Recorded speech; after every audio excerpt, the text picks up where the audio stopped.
Today I'm going to be going over my top 3 shotguns in Phantom Forces, but before we get into that, please consider dropping a like and a sub. It does help me out a ton. But anyways, starting off at number 3, I have the Model 870. Now the Model 870 is one of the first shotguns that you unlock, and it has always been pretty good. It's more of a jack of all trades kind of shotgun. It's like the AK-12, where it doesn't completely excel in one thing, but the fact that it's just good at everything, even if it's not super good at one thing, just makes it, always viable. Especially because it's unlocked really early, which does help it out, but it's just really easy to use, has good damage, good range. Compared to the next 2 shotguns, it does have a lower fire rate, which is not exactly a bad thing, but it still does come up just a little bit short just because it's a little too basic, but that still doesn't stop it from being a top 3 shotgun, in my opinion. And next we got the Saiga 12, or the Saiga 12, whatever you want to call it. Now I just recently started using this gun, and one of my first games on it, it was probably around my 5th game or something, I dropped like 99 kills on it. And I'm not like a sweat, I know there's people dropping like way more kills than that, but 99 is not too bad, okay? At least not for me.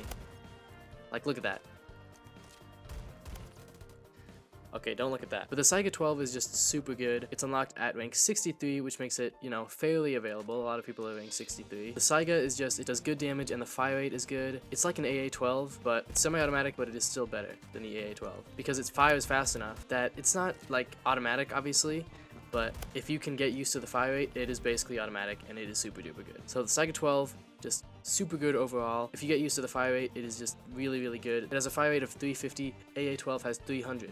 So if you're good at it, the Saiga can fire even faster than the AA-12 while doing more damage, having a tighter spread, and just being better overall. Believe it or not, the AA-12 is not that good, at least not anymore. Now, number 1, we have the DBV-12. Now, the DBV-12 is essentially just a better Saiga, honestly. The DBV-12 is just a monster, and if you can hit your shots with this thing, you can wipe out teams. Because it is semi-automatic like the Saiga, but it's better than the Saiga in that it has more rounds, it has less recoil, and I'm pretty sure it's better in nearly every way. I'm not sure what the fire rate is. It might be higher, it might be lower, but the DBV-12 is just super duper good. It's also unlocked much earlier than the Saiga, or maybe not much earlier. 24 compared to 63, so that is pretty early. And the Saiga actually has 100 more fire rate than the DBV-12, but the DBV-12 is just better because it's more powerful than the Saiga. It has a lower fire rate, but if you can hit your shots with this thing, it will just wipe teams out. Because like I said, it does have more ammo because it runs off a mag, and running off a mag does it can be a bad thing sometimes, because like with the Model 870, you can reload 1 shell or 1 slug at a time, which does help out quite a lot sometimes, because you can reload in the middle of a fight without having to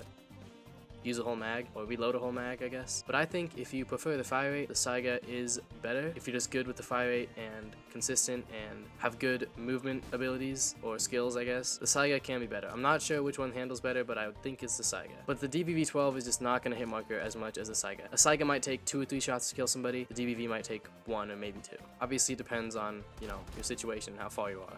But the DBV is just a beast. Now, these setups that I'm using on all of these guns are not optimized setups. I don't have everything unlocked on these guns. I am going to leave a link in the description to a setup sheet that I have been using. It's just a Google sheet. It's public and it's updated. It's made by Spezzy and a couple other guys. Shout out to them. Anyways, those are my top 3 shotguns in Phantom Forces. Let me know what you think in the comments. Thank you so much for watching. If you enjoyed, please consider dropping a like and a sub, and till next time.